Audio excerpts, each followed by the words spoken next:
नमस्कार, मैं हूं चंदन जायसवाल। आप देख रहे हैं रियल न्यूज बिहार। उत्तर बिहार की प्रमुख खबरों की शुरुआत करने से पहले नजर डालते हैं आज की हेडलाइंस पर। पश्चिमी चंपारण जिले के बगहा में चोरी के वाहन पर घूम रहे वार्ड पार्षद पति समेत 2 लोगों को पुलिस ने किया गिरफ्तार। पूछताछ के बाद भेजा गया जेल। ढाका में Medanta hospital and trauma centre का हुआ शुभारंभ। आधुनिक मशीनों के साथ 24 घंटे डॉक्टर रहेंगे मौजूद। गोपालगंज जिले के नरकटिया में पुलिस ने अवैध खनन करते 10 ट्रैक्टर को किया जब्त। 8 चालक किया गया गिरफ्तार। मुंगेर में अवैध हथियार निर्माण फैक्ट्रियों पर पुलिस का छापा।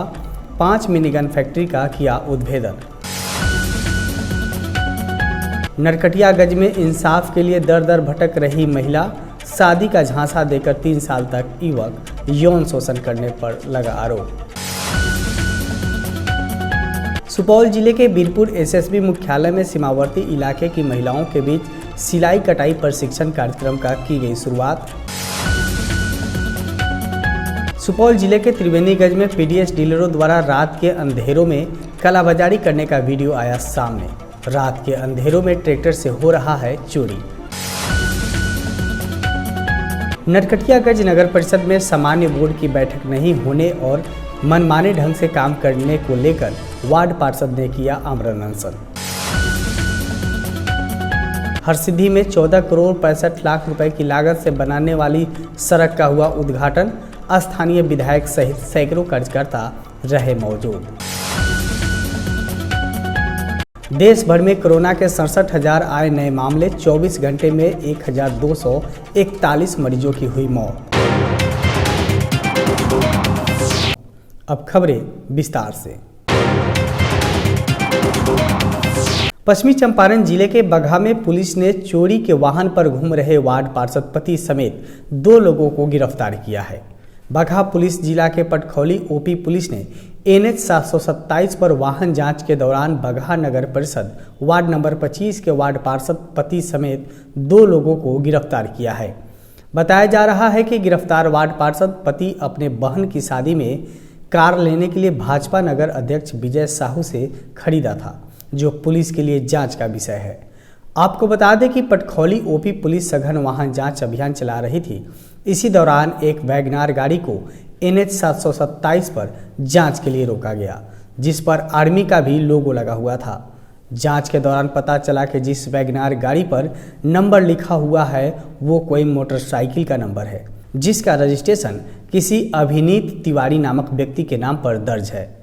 इधर एसडीपीओ ने बताया है कि इस मामले में पुलिस उक्त दोनों लोगों से गहन पूछताछ कर रही है। पटखौली थाना क्षेत्र में कचहरी में एक गाड़ी लगी थी। गुप्त सूचना मिली कि यह गाड़ी गलत है, चोरी की है। पटखौली स्टेशन द्वारा एक वैगन आर BR 22V 6982 बरामद की गई है। उस पर 2 व्यक्ति थे, उनको भी जो उस पर सवारी कर रहे थे।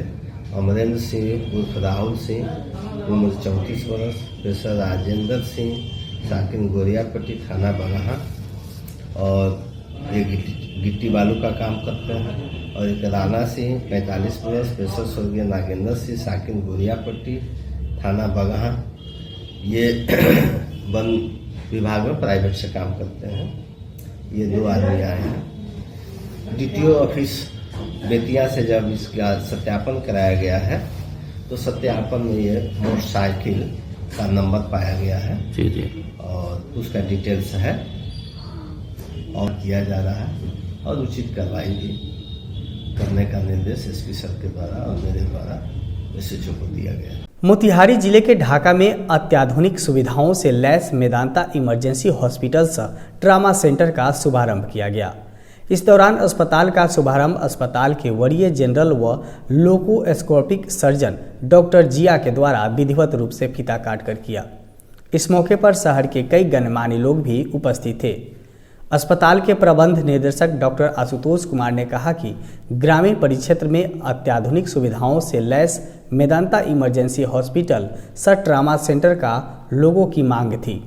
हर संभव अत्याधुनिक सुविधा उपलब्ध कराना हमारा लक्ष्य है। हमने यहां आपातकाल के लिए वेंटिलेटर सहित तमाम अत्याधुनिक सुविधाएं उपलब्ध कराई है ताकि गंभीर से गंभीर परिस्थितियों में यानी गोलीबारी और गंभीर दुर्घटना से घायल लोगों को भी तत्काल इलाज किया जा सके। इस लोकेलिटी में अच्छे अस्पताल की बहुत ज़रूरत थी, तो अच्छे फैसिलिटीज़ के साथ ये हॉस्पिटल आज खुला है।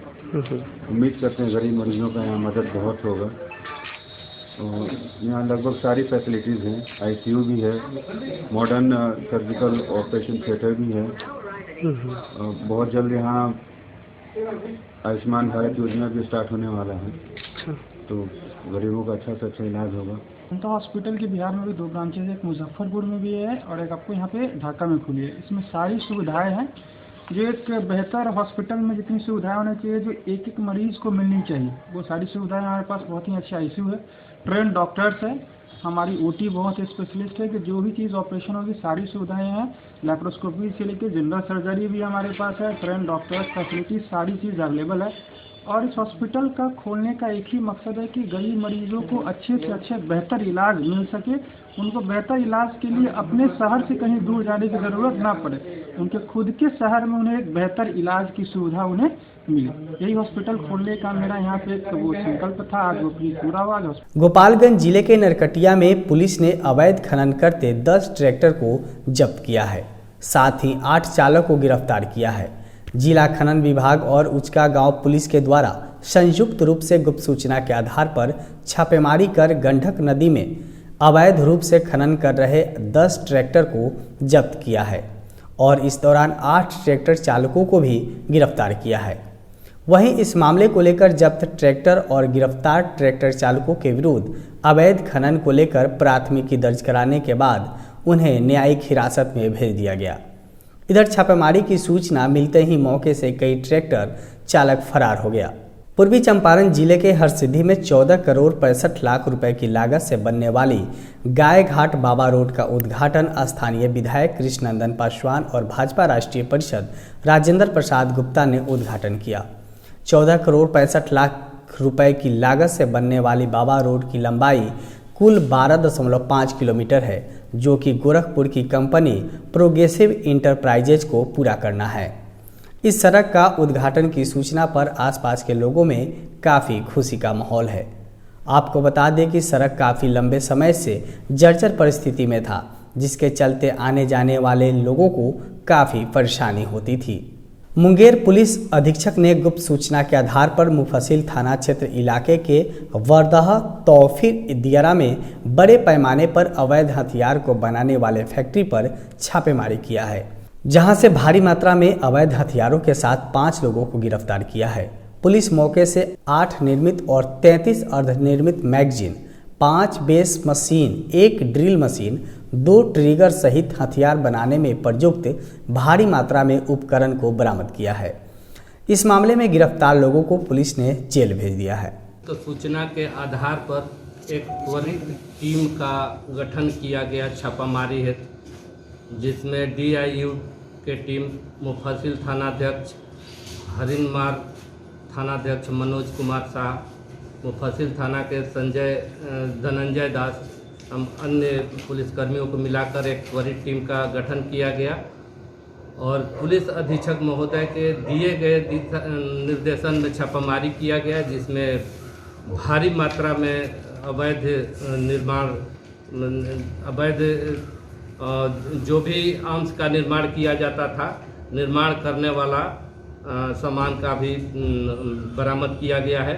मुख्य संचालनकर्ता के पीछे हम लोग लगे हुए हैं और ये लोग जो कार्य कर रहे हैं, अभी उन लोगों का मुख्य संचालनकर्ता को अभी नाम नहीं दे सकते। पश्चिमी चंपारण जिले के शिकारपुर में एक लड़की को लड़के से प्रेम करना भारी पड़ गया।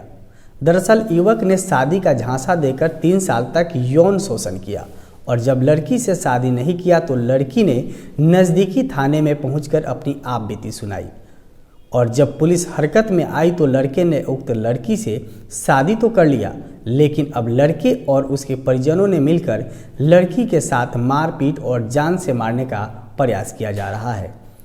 पीड़िता ने ससुराल वालों से किसी तरह अपनी जान बचाकर भागी है और इस पूरी मामले को लेकर थाने सहित कई आला अधिकारियों से गुहार लगाई है, लेकिन पीड़ित लड़की इंसाफ को लेकर दर दर भटक रही है, लेकिन अभी तक इंसाफ नहीं मिला है। 3 साल से हमरा से शारीरिक शोषण करत रहलन। ओकरा बाद थाना में हम FIR कैनी तो थाना के दबाव से आके हमरा से शादी कर लेहलन। ओकरा बाद ससुराल गईनी, 1-2 दिन ठीक से रखलन। ओकरा बाद अनुमंडल में ले जाके हमरा से एगो सादा सब पर साइन करवा लेलन। अब कहतरन कि केस खत्म हो गइल, अभी घर में तोरा कोनो जरूरत नहीं के। ओ दिन से बहुत प्रताड़ित करत लो, हमरा के मार पीट गाली गलौज सब करलो। ओकरा बाद में हम 4 तारीख अपना रूम में बैठल रहनी तो सब जना राय कह के अइल लोग कहत रहे कि ना एकर बाप कैसे उठावता आ ना 5 लाख रुपया दहेजे दीना मोटरसाइकिले दिए एकरा के जला के खत्म कर दे के मुआ दे के एकर कोनो जरूरत नहीं है अभी घर में। तो हम रोते भागते चिल्लाते अपना घरे अइनी, अपन जान बचा के थाना में भी गईनी, लेकिन थाना SP DSP सब लोग के लेके गईनी। लास्ट में हमरा DIG के पास गईनी, हमरा DIG साहब से इंसाफ चाहिए। भारत नेपाल सीमा पर तैनात SSB 45वीं बटालियन वीरपुर मुख्यालय के सौजन्य से SSB मुख्यालय के सभागार में प्रभारी कमांडेंट आलोक कुमार की उपस्थिति में सीमावर्ती इलाके में रहने वाले 16 महिला और युवतियों के बीच मानव संसाधन विकास कार्यक्रम के अंतर्गत 30 दिवसीय सिलाई कटाई प्रशिक्षण का शुरुआत किया गया। इस दौरान SSB 45वीं बटालियन वीरपुर मुख्यालय के प्रभारी कमांडेंट आलोक कुमार ने कहा कि सीमावर्ती इलाके में रहने वाले युवा और किसानों के लिए पूर्व में कई प्रकार के कार्यक्रम चलाए जा चुके हैं, जिससे किसान और युवा आगे बढ़ रहे हैं। अब सीमावर्ती इलाकों में रहने वाली महिलाएं और युवतियों के लिए मानव संसाधन विकास कार्यक्रम के अंतर्गत SSB के सौजन्य से सिलाई कटाई प्रशिक्षण कार्यक्रम का शुरुआत किया गया है। इस प्रशिक्षण के माध्यम से महिलाएं और युवती अपने घर में रहकर यह सभी काम कर सकती है या अपने गांव या बाजार में एक दुकान खोलकर अपने परिवार का भरण पोषण कर सकती है, जो आने वाले समय में यह प्रशिक्षण इनके लिए मील का पत्थर साबित होगा। अभी हम लोगों ने पहली बार वीरपुर में महिलाओं के लिए सिलाई का प्रशिक्षण रखा है और कोशिश ये है कि महिलाओं को आत्मनिर्भर बनाया जाए और वो सीखें और सीख के आत्मनिर्भर बने, अपना काम करें और रोज़गार भी इससे उत्पन्न होगी, अपना काम भी करेंगे, अपने घर का भी, और अपना एक दुकान भी खोल सकती हैं। हम लोगों का अभी लक्ष्य है कि समाज को जॉब ओरिएंटेड बनाया जाए और महिलाओं को आत्मनिर्भर बनाया जाए। इसी उपलक्ष्य में आज हम लोग 16 महिलाओं को प्रशिक्षण दे रहे हैं सिलाई का। इसके बाद फिर अगली बार ब्यूटिशियन का हम लोग लेंगे। कितने दिनों का होगा ये? ये 1 महीने का प्रशिक्षण होगा। इसके लिए पूर्णिया से टीम आया हुआ है सिखाने के लिए और काफ़ी अच्छे प्रशिक्षक हैं और पहले भी इनका प्रोग्राम कई जगहों पे चला हुआ है।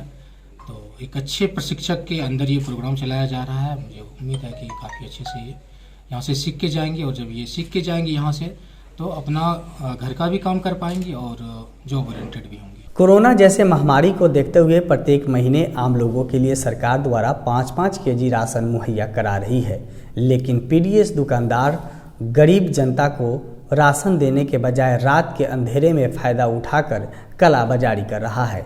इतना ही नहीं, लोगों को 5 किलोग्राम की जगह 4 किलोग्राम राशन दिया जाता है। ऐसा ही एक वीडियो हमारे त्रिवेणीगंज संवाददाता ने रात के अंधेरे में वीडियो बनाया, जिसमें साफ साफ दिखाई दे रहा है कि किस तरह PDS दुकानदार रात के अंधेरों में ट्रैक्टर पर लोड बोरी को चोरी किया जा रहा है। वहीं जब इस घटना की सूचना वरीय अधिकारी को दिया गया तो तत्काल पुलिस ने ट्रैक्टर सहित राशन से लदे बोरी को थाना लाया। आपको बता दें कि पूरा मामला सुपौल जिले के त्रिवेणीगंज अनुमंडलीय अस्पताल अंतर्गत जदिया थाना क्षेत्र के बघेली पंचायत की घटना है। 15 और 16 किसका कोटा है? वो इम्तियाज, उसके पत्नी के नाम से लाइसेंस है, तबस्सुम के नाम से, उसी से कोटा से मान लियो। कौन दिलवाया था? कौन के बोलो ना।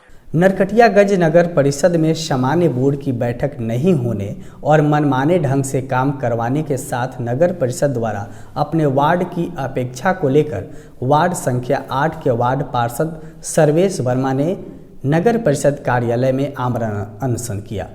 इस दौरान उन्होंने कार्यालय पदाधिकारी को अपनी 6 सूत्री मांग को लेकर लिखित रूप में दिया है।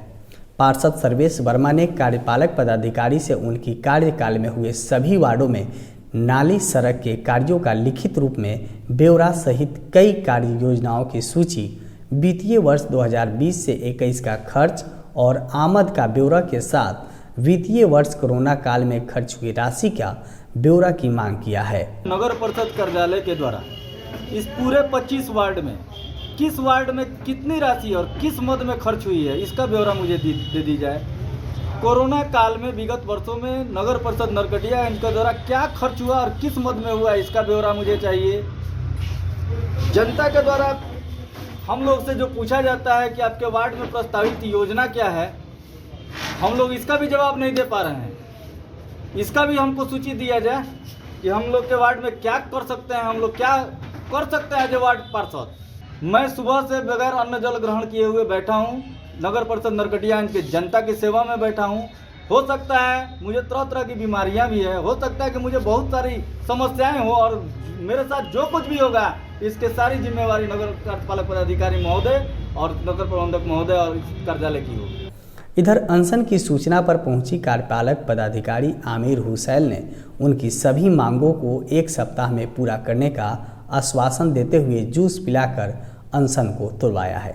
हमारे नगर परिषद नरकटियागंज के माननीय वार्ड पार्षद सर्वेश जी, वार्ड नंबर 8 के, इनके द्वारा कुछ मांगे हैं जो हम लोगों को अभी पता चला है। और ये मांगों का मुख्यतः है कि जो खर्च और ब्यौरा से है और कुछ कोरोना काल में विगत कुछ वर्षों में क्या क्या खर्च हुआ इस संबंध में है। रही बात कुछ और भी चीज़ क्या है, रोड नाली और प्रस्तावित योजनाओं के बारे में इनके द्वारा मांग किया गया है, जिस संबंध में हम लोग अभी ये बात पता चला। इनके मांगों का हम लोग एक सप्ताह का समय दिए हैं कि इनका सभी मांगों का हम लोग जो भी जवाब होगा हम लोग देंगे।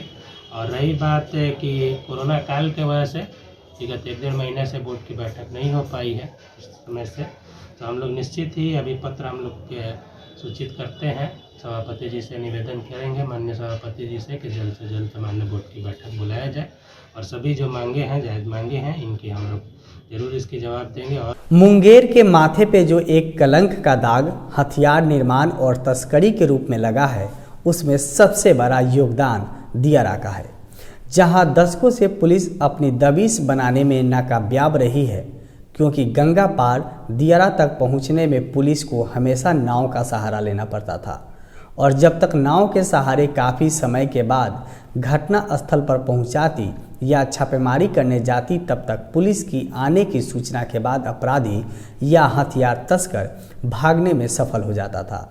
अब मुंगेर पुलिस के लिए सरकार ने सबसे बड़ा तोहफा के रूप में मुंगेर गंगा नदी पर ब्रिज को बना कर दिया है, जिसके कारण पुलिस अब किसी भी समय सीधे घटना स्थल पर काफ़ी कम समय में पूरे दल बल के साथ पहुंचकर आपराधिक गतिविधि के साथ साथ दियारा में हथियार निर्माण पर अंकुश लगाने में कामयाब हो सकती है। मुंगेर एसपी जग्गूनाथ रेड्डी जला रेड्डी ने बताया कि पुलिस के लिए गंगा पार जाकर छापेमारी करना या आपराधिक गतिविधि में अंकुश लगाने का प्रयास करती थी तो सबसे बड़ा बाधा गंगा की नदी बनता था, पर अब इस समस्या का समाधान मुंगेर ब्रिज के रूप में पुलिस को मिल गया है, जिसके माध्यम से अब पुलिस किसी भी समय छापेमारी करने या आपराधिक गतिविधि पे अंकुश लगाने के लिए बहुत ही कम समय में गंगा नदी पार कर घटना स्थल तक पहुंच सकती है। आज के लिए बस इतना ही। रियल न्यूज़ पर प्रसारित होने वाली खबरें प्रोग्राम को देखने के लिए अपने मोबाइल फ़ोन पर इंस्टॉल करें रियल न्यूज़ बिहार ऐप, और अगर आप हमें यूट्यूब के माध्यम से देखना चाहते हैं तो रियल न्यूज़ बिहार के ऑफिशियल यूट्यूब चैनल को सब्सक्राइब करें, और फेसबुक पर जुड़ने के लिए रियल न्यूज़ के फेसबुक और ट्विटर पर लाइक और फॉलो जरूर करें। जय हिंद।